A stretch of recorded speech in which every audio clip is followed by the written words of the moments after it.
할렐루야. 하나님의 은혜가 우리 가운데 함께하기를 예수의 이름으로 축원합니다. 우리 함께 인사하겠습니다. 환영합니다. 사랑합니다. 축복합니다. 감사합니다. 춘추 전국시대에 오자서라는 초나라 사람이지만 오나라의 재상으로서 살아갔던 인물이 등장을 합니다. 그런데 그 가문이 억울한 누명을 쓰고 그 구족이 멸하게 돼요. 초나라에 대한 앙심을 품을 수밖에 없지만 일단은 살아야 돼요. 그래서 그가 그 초나라의 왕의 그 위협 앞에 벗어나서 도망가려고 하룻밤 사이에 얼마나 극심한 스트레스와 걱정과 압박감이 있었는지 기록된 바에 의하면 하루 만에 그의 머리가 백발이 되었다라고 합니다. 물론 중국 사람들 이야기이기 때문에 과장이 많이 섞였을 텐데 어쨌든 그가 스트레스를 받은 건 분명해요. 오늘 본문에 보면 예수님께서 얼마나 심히 근심하고 고민하고 간절하게 기도했는지 그 땀방울이 마치 핏방울처럼 보였다라는 거예요. 그리고 예수님의 이 모습은 평상시의 모습과는 좀 다릅니다. 예수님이 어떤 분이에요? 늘 담대하셨고 여유로우셨고 그 다음에 거침이 없으셨잖아요. 주의 말씀을 증거하는데 그때 당시에 기득권을 갖고 있었던 바리새인과 서기관들에게는 이 독사의 자식들아 심하게 말할 때도 있었고 풍랑이 이를 때는 바다를 막 꾸짖기도 하시고 그 군대 귀신 들린 자에게는 주눅들지 않고 그 앞에서 귀신아 나가라 하니까 귀신들이 나갔잖아요. 예수님은 언제나 당당하셨어요. 약한 모습을 보여준 적이 없어요. 그리고 사람들에게 외칩니다. 수고하고 무거운 짐진 자들아 다 내게로 오라. 내가 너희를 쉬게 하리라. 병든 자도 알아. 슬픈 자도 알아. 내가 위로하겠다. 그는 언제나 당당했었고 자신감이 있었고 믿음이 없는 제자들에게 믿음 없는 것을 꾸짖으시며 믿음대로 말씀으로 살아가라. 그렇게 가르치시기도 하셨는데 오늘 본문에 보면 예수님이 기도를 하셨는데 하나님 이 잔을 나에게서 옮겨주시옵소서. 물론 마지막에는 아버지의 뜻대로 되기를 원합니다 하고 그 잔을 마셨지만 어쨌든 오늘 본문에는 약한 모습을 보여요.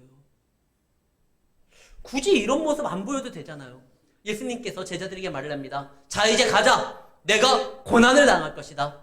내가 죽을 것이다. 그러나 내가 3일 만에 부활할 것이다. 이 말 한 다음에 바로 십자가로 직행하면 예수님 멋있잖아요. 그런데 오늘 본문은 예수님이 이 잔을 옮기기를 하나님 앞에 원하는 장면이 등장을 합니다. 평소 우리가 알고 있는 예수님의 모습이 아니에요. 예수님 이 잔 마시려고 오신 분이에요. 십자가에 달려 죽으심으로 인하여 우리 죄값을 치르려고 오신 분이에요. 그런데 그 앞에서 마지막 그 앞에서는 왜 이런 좀 당황스러운 모습을 보였고 성경은 왜 이것을 굳이 기록을 했을까? 성경에 기록된 모든 내용은 우리가 알아야 되고 들어야 되고 우리가 읽어야 될 말입니다. 이유가 있는 거예요. 오늘 이 본문이 우리에게 주고자 하는 가르치고자 하는 전하고자 하는 그 의미의 뜻을 함께 나누면서 우리의 신앙을 다시 한번 점검하는 시간을 갖고자 합니다. 지금 예수님은 제자들에게 기도를 부탁을 해요.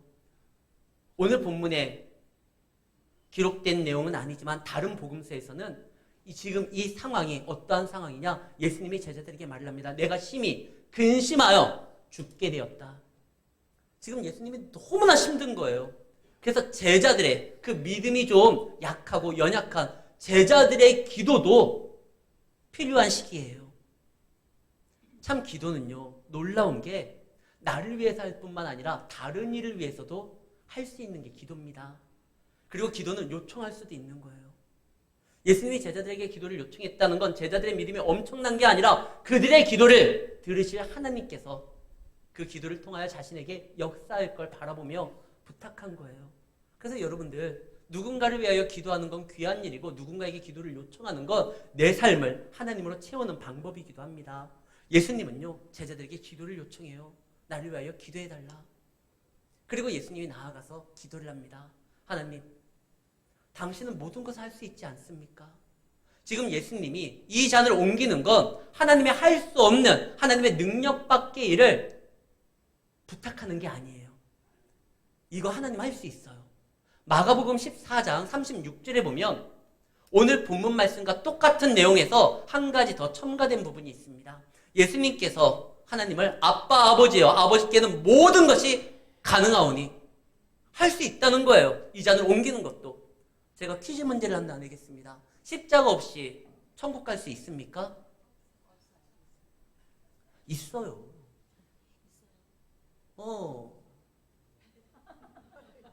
아브라함은 예수님이 십자가 지기 전에 천국 갔어요, 안 갔어요? 갔잖아요. 마태복음 8장 11절을 보겠습니다. 거기에 보면 아브라함과 이삭과 야곱과 함께 어디에 앉아 있으리라? 천국에. 그 말은 아브라함과 이삭과 야곱이 지금 어디 있는 거예요? 천국에. 예수님이 십자가 지기 전에도요, 아브라함도 이삭도 야곱도 우리가 알고 있는 다윗도 엘리야는 죽지 않고 그냥 천국으로 바로 직행했고, 우리가 알고 있는 믿음의 많은 선배들이요, 사무엘도 그렇고 에녹도 그렇고 예수님 십자가 지기 전에도 천국 갔어요. 십자가 없어도 그 잔을 예수님이 마시지 않아도 하나님께서는 우리를 천국으로 인도할 수 있어요. 그러나 그것은 하나님이 원하는 바는 아닙니다. 아브라함도 이삭도 야곱도 천국에 갔지만요, 그들은 가불로 간 거예요. 일단 외상으로 간 거예요. 죗값이 해결돼서 간 게 아니라 죗값이 해결될 것을 믿음으로 나아갔던 것이죠. 요한복음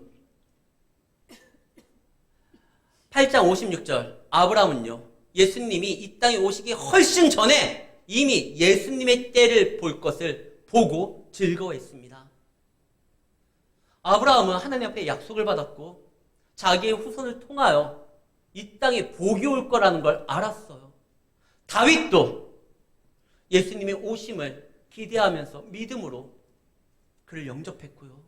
믿음의 조상들은 예수님이 오실 거, 여자의 후손으로서 온 인류를 구원할 메시아가 오실 걸 기대하면서 그들이 믿음으로 살았기에 죗값이 치러진 건 아니지만 치러질 것을 전제하에 가불로 간 거예요. 그런데 하나님께서는 우리가 그렇게 구원받기를 원하지 않습니다. 죗값이 치러지지 않으면 언제든지 우리의 죄에 대해서 사단이요, 그걸 가지고 우리의 양심을 파고들면서 이렇게 침노하고 소송 걸고, 그게 사단이 하는 일이잖아요. 그러나 죗값이 치러지면 더 이상 정죄함이 없어요. 우리가 알고 있는 그 6월절 어린 양이라는 찬양에 그런 가사가 나옵니다. 원수가 나를 공격해와도 더 이상 두려움이 없어요. 왜냐? 더 이상 정죄함 없네. 난 주보혈 아래 있네. 이제는 주보혈 아래 있으면 사단이요, 우리의 죄를 가지고 우리를 흔들 수가 없어요. 죄값이 예수 인하여 치러졌기 때문에 그렇습니다. 하나님은 가능해요. 예수님이 그 잔을 받지 않아도 아브라함이나 이삭이나 야곱처럼 천국에 가게 할 수도 있어요. 그러나 우리가 죄값이 완전히 치루어짐으로 인하여 부끄러운 구원이 아니라 당당한 구원으로 사단이 더 이상 그걸로 우리를 공격하지 못하도록 예수님이 값을 치르기를 원하셨던 거예요. 그래서 아버지의 뜻은, 아버지의 원은 예수님 십자가에 달리는 겁니다. 근데 이거는 누구도 강요할 수 없어요. 우리가 완전한 구원을 이루기 위해서는 예수의 십자가 죽음이 필요하지만 우리가 필요하기 때문에 당신이 십자가에 달려야 됩니다. 그 누구도 예수님에게 이 죽음을 강요하거나 부탁할 수 없어요. 이건 예수님이 결단해야 돼요. 그런데 이 예수님이 이 십자가 죽음 앞에 왜 이렇게 근심을 했느냐? 처음 경험해봐요. 예수님은 영원전서부터 하나님과 함께 연합된 분입니다. 늘 그분과 교제를 나누고 그분과 은혜를 나누고 그분과 생각을 나누는, 그랬는데 이제 십자가에서는요, 죄로서, 죄인의 대표로서 버림을 당하는 거예요. 요즘에 신의 악단이라는 영화, 우리 교회에서도 그 극장을 대관해가지고 함께 봤었잖아요. 근데 그 영화에서 이런 찬양이 하나 나옵니다. 예수 나의 산소망. 그 2절에 죄가 되신 구주 예수, 예수님 십자가상에 달릴 때 더 이상 하나님이 아니라 죄인의 대표로서 죄가 되셔서 그것을 감당하시는 거예요. 하나님의 모든 심판을, 분노를 예수님이 거기에서 받아내셔야 되는 거예요. 이 경험이 처음이에요. 늘 아버지와 하나였었는데, 늘 아버지와 연합되었는데 아버지께 버림을 받아야 돼요. 죄인으로서. 어찌하여 나를 버리시나이까? 예수님의 그 고백이 거기에서 나온 이유가 있습니다. 육신적인 고통은, 죽음은 예수님이 감당할 수 있어요. 하늘 보좌를 버리고 이 땅에 오셔서 아기로부터 시작하면서 모든 인간이 경험했었던 그리고 배고픔도, 추위도, 더위도, 배신도, 그리고 고통도 예수님 다 경험해. 이것 때문에 지금 십자가 앞에서 두려운 게 아닙니다. 우리 주변에도 얼마든지 사랑하는 이를 위해서 자신을 희생하는 자들 종종 볼 수 있어요. 우리 광주에서 얼마 떨어지지 않은 전남 광양에 1월 19일 날 화재가 일어납니다. 아파트에서. 아파트 5층에서 화재가 번지는데 거기에는 아직 미취학 아동 3명이 그 화재를 빠져나오지 못하고 집에 갇혀 있어요. 인간이 가장 공포를 느끼는 높이가 10에서 20m입니다. 이 아파트에 불이 났는데 그게 바로 5층이에요. 5층이면 한 15m 정도 되겠죠. 인간이 가장 공포를 느끼는 그런 위치에 있는데 그의 어머니가 도어락이 잠기물이 나요. 출입문으로 들어갈 수 없으니까 내 아이들이 3명이 그곳에 있으니까 6층으로 올라가 가지고요. 그 외관 벽을 타고, 엄마가 무슨 훈련을 받지 않았을 텐데 거기에 누가 있어요? 내 자녀가 있잖아요. 그 배관을 타가지고요. 외벽을 통해가지고 베란다를 내서 5층으로 내려옵니다. 미끄러지지 않기 위해서 맨발로요. 지금 화재 현장인데. 엄마에게는 내 자녀를 구해야 된다는 그 생각밖에 없어요. 혹시 못 구한다 할지라도 그 죽음의 순간에 그들과 함께 있기를 원하는 거예요. 다행히 소방차 10대와 빠른 신고로 인해 가지고 다 살아났어요. 제 지난주 그 뉴스를 제가 이렇게 보면서 좀 찾아봤거든요. 그 엄마 대단하더라고요. 딴 생각이 없더래요. 내 자녀가 거기 있으니까. 사랑하는 사람을 위해서 자기 몸을 던지고 희생하고 죽음까지 두려워하지 않는 이들 우리 주변에 볼 수 있어요. 예수님이 지금 육체의 고통 때문에 지금 근심하여 죽게 됐다. 약한 모습 보이는 게 아니라 그의 또 다른 죽음, 인격적인 죽음, 그것 때문에 하나님과의 단절되는 그 경험이 예수님에겐 더 두려웠던 거예요. 내가 너희를 위하여 희생하는 거, 그거 아무것도 아니에요. 그러나 하나님 앞에 버림을 받아야 되는 그것 때문에, 그러나 누구도 강요할 수 없는 이것을 예수님은요, 기도함으로 이겨내려고 합니다. 오늘 본문 첫 시작이 뭐라고 되어 있죠? 습관에 따라. 다른 예전 성경에는 습관을 쫓아라고 되어 있는데 어쨌든 예수님은 늘 모든 일에 있어서 늘 하나님과 의논하고 그분에게 간구하고 여쭤보는 일이 일상이 됐어요. 마치 숨 쉬듯이 이거는 자연스러운 거예요.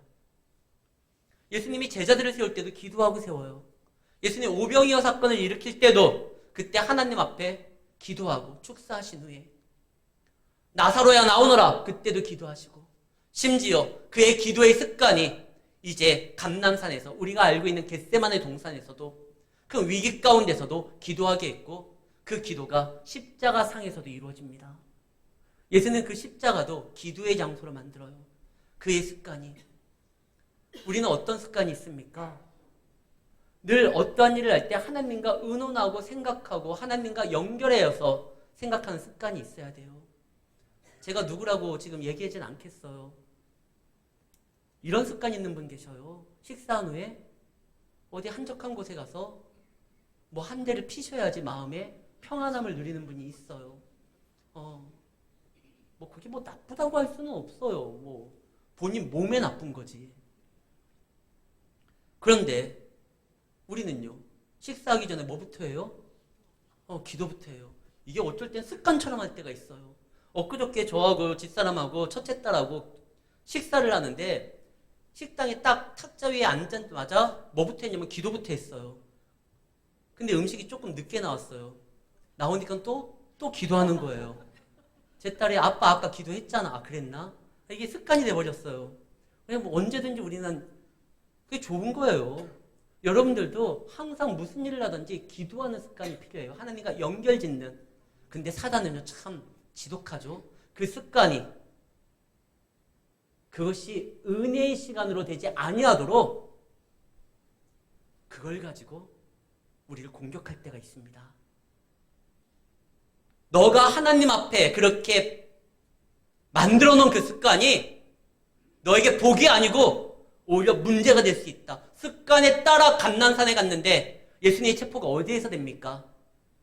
예수님은 늘 감난산에 간다는 걸 알고 있는 가룟 유다를 통하여 거기에서 체포되게 만들어요. 습관에 따라 움직이는데 골리앗이 이스라엘 백성들을 굉장히 조롱을 합니다. 그냥 싸움에 앞서서 자신이 가진 무기를 통하여 이스라엘 백성들을 조롱할 수는 있지만 어떤 말로 조롱해요? 그들의 하나님 여호와를 망명되게 이야기하면서 막 조롱합니다.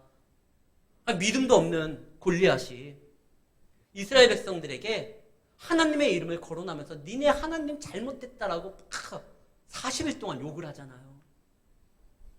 그때 다윗이 어떻게 합니까? 그 조롱하는 그 하나님, 그러나 다윗에게는 언제나 하나님과 연결시키는 믿음이 있었죠. 네가 모욕하는 그 여호와의 이름으로 나는 달려간다. 이스라엘 백성들은 무슨 일을 하든 하나님과 연결시켜서 움직이려고 하는데 그 하나님과 연결된 그 전쟁도 골리앗의 칼 앞에는 아무 소용이 없다라고 우리의 믿음을, 우리의 신앙을 조롱하지만 이건 시험이에요. 그 시험을 이길 수 있는 방법은 오히려 습관에 따라 우리에게 익숙한 하나님의 이름으로 나아가는 것입니다. 원래 다윗이 나아가기 전에 사울 왕이 다윗에게 뭘 주죠? 갑옷과 칼을 줘요. 근데 성경에서는 익숙치 아니함으로 다윗에게는 칼과 창은, 갑옷은 익숙한 게 아니에요. 그에게 익숙한 건 여호와의 이름이에요. 그걸로 나가는 거예요. 다니엘이 기도를 합니다. 좋은 거잖아요. 다니엘의 기도가 나라를 위해서 좋은 거예요.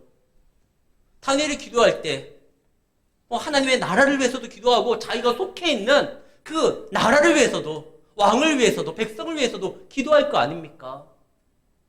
그런데 습관을 쫓아 늘 창문을 열고 예루살렘을 향하여 기도했던 거, 그게 문제가 되게 해서 사자굴에 던지게 되죠.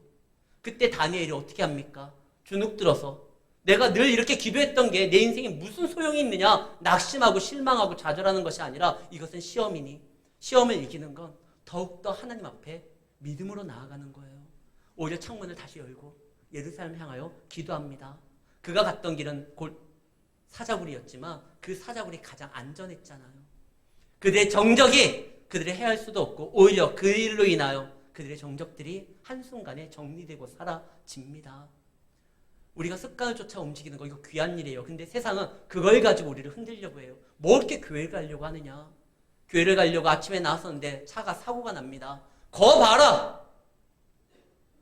이런 날 왜 그냥 교회 간다고 해가지고 가족들과 어떤 약속이 있는데 그걸 뒤로 하고 예배를 드리려고 하는데 문제가 터집니다. 거 봐라! 그때요, 오히려 더욱더 주님을 의지하는 거예요. 그래야지만 그 시험을 이겨요.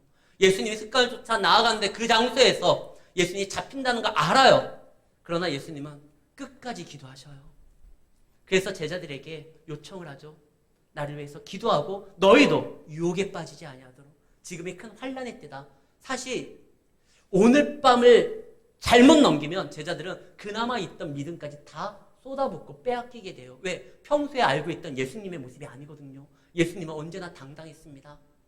아까도 이야기했듯이 그의 정적들에게 주눅든 적도 없고 하나님의 이름으로 강렬하게 메시지를 선포하고 파도도 잔잔하게 하고 죽었던 나사로도 나오라고 했는데 이제 예수님이 힘없는 자처럼 이리 끌려다니고 저리 끌려다니고 신문당하고 채찍질 맞고 십자가에 달려 죽게 됩니다. 평소 제자들이 알고 있던 그 예수님, 능력의 예수님이 아니에요. 근데 예수님은 힘이 없어서 그런 것이 아니라 그 일을 감당하기 위해서 지금 하고 있는 건데 믿음 없는 눈으로 보면 우리 예수님이 실패했구나, 우리 예수님이 세상에 졌구나, 이렇게 생각할 수가 있어요. 그래서 오늘 본문에 유혹에 빠지지 않게 기도하라, 시험에 들지 않게 기도하라, 같은 말이에요. 세상은 우리를 유혹하고 우리를 시험하지만 거기에서 우리가 살아날 수 있는 유일한 방법, 깨어서 기도하는 거예요. 하나님과 연결시키는 거. 우리가 지금 보고 있는 누가복음 22장 말고 21장에 환난 때에 대해서 예수님이 설명할 때가 있었습니다. 환난 때는 너희들이 조심해야 된다. 그러나 깨어 기도하라. 오늘 말씀 누가복음 21장 34절에 환난에 대해서 이야기하면서 생활의 염려로 마음이 둔하여지고, 여기에서 둔하여진다라는 건 짓눌린다라는 거예요. 그래서 우리 마음이 무너지고 마비되고 잠든다는 뜻입니다. 세상의 염려로 인하여 너희들이 짓눌려서 염려함으로 인하여 기도하지 않는 게 아니라 오히려 그때가 기도할 때다. 시험이 무서운 게 뭔지 아십니까? 우리로 하여금 기도하지 못하게 만들어요. 시험이 무서운 건 우리로 하여금 예배의 자리로 나아가지 못하게 만들어요. 우리 지난주에 잠깐 제가 영상을 하나 보여줬어요. 경도를 기다리며 거기에서 그 경도의 엄마가 어떻게 됐죠? 하나님 앞에 섭섭하니까 저 빈정 상했다고 저도 성질이 있어요. 저 교회 안 들어갈 거예요. 이런 장면 나오잖아요. 시험이 가장 무서운 건 우리로 하여금 우리가 서야 될 자리, 가장 은혜가 필요한 시간에, 가장 기도가 필요한 시간에, 가장 예배가 필요한 시간에 그 자리에 없게 만들어요. 그러나 그 어떠한 시험도 이길 수 있는 유일한 방법은 하나님을 신뢰하고 나아가는 것입니다. 예수님은 제가 예수님이었으면 현타가 왔을 것 같아요. 하나님으로서 영원한 영광을 누리는 자리에서 큰 결단하고 이 땅에 왔는데 기도하고 뽑은 제자들 중에 뭐 하나 괜찮은 애들이 없잖아요. 한 녀석은 자기를 팔지, 다른 녀석들은 자리 싸움하지, 자기가 잡혔을 때 다 도망가지. 기도 부탁했는데 뭐 하고 있어요? 자고 있어요. 예수님이 기도할 때 어떻게 합니까? 제자들과 돌 하나 던질 그 거리에서 따로 기도해요. 왜? 하나님과 자기만이 나눌 대화가 있거든요. 그래서 제자들을 이렇게 좀 여기 있어. 나는 저쪽 가서 할게. 근데 그럴 필요도 없었잖아요. 뭐 하고 있어요, 얘들? 자고 있어요. 이런 애들이에요. 내가 이런 애들 데리고 내가 무슨 큰일을 하겠다고. 그리고 자기 백성이 자기를 알아주지를 못해요. 십자가에 못 박아 죽으라고 해요. 야, 이거 너무한 거 아니야? 근데 예수님은 그런 상황 가운데서도 어떻게 합니까? 나를 보내신, 나를 통하여 일하실 하나님의 뜻에 자신을 맞춰요. 시험이 올 수도 있고 이거 진짜 갈등이 올 수도 있는 그 순간에 예수님은요 어떻게 해서 이 시험을 이겨냈느냐? 아니 심지어 자기가 원하는 바를 하나님의 뜻에 맞추어서 하나님의 뜻을 이룰 수 있었느냐? 그거는 자기의 기도를 들으시는 하나님을 신뢰했다는 거예요.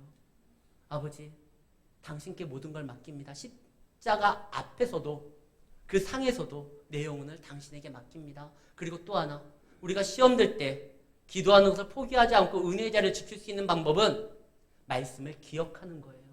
예수님은 이 일이 일어나기 훨씬 전부터 제자들에게 내가 고난을 당해야 된다. 내가 죽을 것이다. 그러나 내가 살아날 것이다. 내가 고난을 받고 이 일을 감당하는 게 너희에게 좋은 것이다.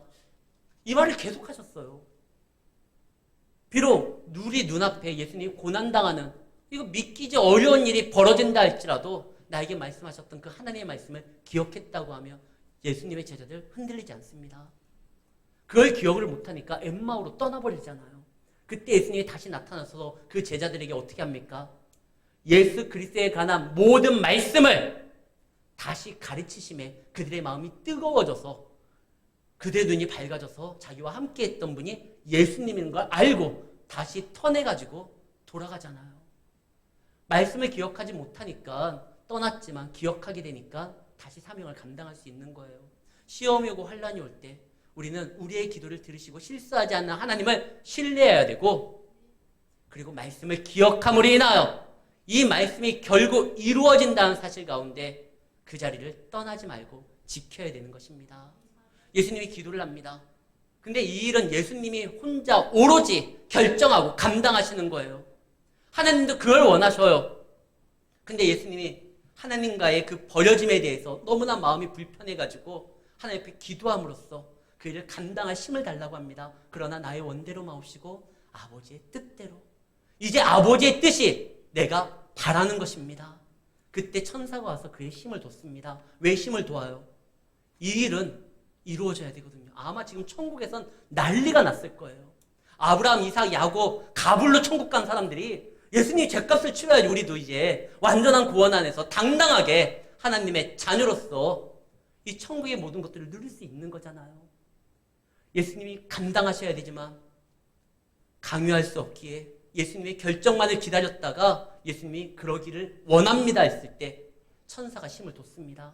이 일은 해내야 되는 일이에요. 우리가 어떤 일을 할 때 문제를 놓고 기도할 때 하나님 우리로 하여금 믿는 자로서의 일을 감당할 수 있게 해주십시오. 문제가 사라지지 않을 것이 아니라 그 문제를 통하여 하나님께 더욱더 나아갈 수 있는 길을 여시고 힘을 주십니다. 문제는 우리가 하나님의 손에 붙들렸을 때 더 이상 문제로 다가오는 것이 아니라 하나님 앞에 나아갈 수 있는 도둠발이 될 수 있는 거예요. 그래서 지금 기도를 해요. 그때 천사가 힘을 줬습니다. 이거는 완성돼야 될 일이니까요. 저는 아직 아이를 낳아본 적이 없습니다. 앞으로도 없을 것 같아요. 그런데 제 아내가 아이를 낳던 그 현장에는 있었어요. 제 아이를 낳으려고 할 때 오후에 들어갔는데 그날 아이를 못 낳았어요. 얼마나 진통이 심한지 결국 새벽 4시인가에 낳았어요. 근데 그 모든 과정을 제가 보면서 의사 선생님에게 선생님 수고하셨습니다. 그동안 열심히 최선을 다해 주신 거에 대해서 고마움을 표합니다. 근데 아내가 너무 힘드니까 이쯤 합시다. 그냥 여기에서 멈춥시다. 아내도 힘들어하고 저도 보기에 너무 불편하고 선생님도 애쓰는데 그날이 또 설날이었어요. 2월 1일 날 오늘이 우리 딸의 생일이에요. 아까 생일 감사원금 냈지 너. 2003년 2월 1일이 설날이에요. 그때 이제 애써서 나왔는데 아유 의사 선생님 명절도 됐는데 돌아가시고 그동안 고마웠습니다. 이러면 어떻게 돼요? 산모아가 다 죽어요. 이때는 그냥 놔야 되는 거예요. 힘들고 어렵다고 해서 이제 됐습니다. 여기에서 멈추겠습니다. 큰일 나요. 이때는 오히려 힘을 내고 감당해야지만 생명의 기쁨을 안을 수가 있는 겁니다. 예수님 지금까지 잘 오셨어요. 마지막 이 관문에서 예수님이 넘어지면 안 되고 힘을 내어 나아가야 되는 거예요. 그래서 천사가 도와요. 우리가 해야 될 일들이 있어요. 그 일은 우리가 감당해야 되는 거예요. 그냥 넘어가거나 멈춘다고 되는 게 아니에요. 하나님은 실수하지 아니하고 우리를 통하여 일하고자 하시는데 그 일을 감당하기 위해서 우리를 부르셨다면 우리는 그 길에 서야 되고 나아가야 됩니다. 힘이 없으면 힘을 달라고 하면 되고 길이 없으면 길을 내달라고 하면 되는 거예요. 지금 예수님께서 결단하십니다. 내가 나아가겠다. 아버지의 뜻대로 되기를 원합니다. 한 방울도 남기지 아니하고 이 고난의 잔 제가 마시겠습니다. 천사가 도왔고 예수님은 이제 그 일에 대해서 더 이상 갈등하지 않으세요. 그런데 우리가 문제예요. 예수님이 기도로 이제 다 끝나셨어요. 그리고 딱 왔는데 제자들이 뭐 하고 있어요? 세상의 염려로 인하여 그들의 신앙 상태가 마비가 되고 잠들어 있어요. 그때 예수님께서 다시 일어나라. 시험에 들지 않도록 깨어 기도하라.